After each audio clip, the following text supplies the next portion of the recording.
আজ বেরিয়েছি একটা দরকারে। তো বেরোনোর সময় বাবা বাস স্ট্যান্ডে নামিয়ে দিয়ে এলো।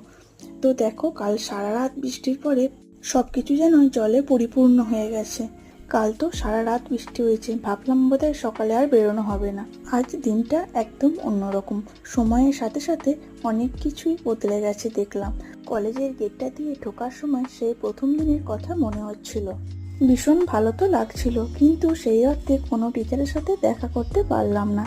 শুধু একটা ফ্রেন্ডের সাথে দেখা হলো। তো বেশ ভালো লাগলো অনেকদিন পর দেখা হয়ে। তো তারপর যে কাজে এসেছিলাম সেই কাজটা মিটিয়ে নিলাম। তো তারপর ভাবলাম একটু কলেজটা ঘুরে দেখি।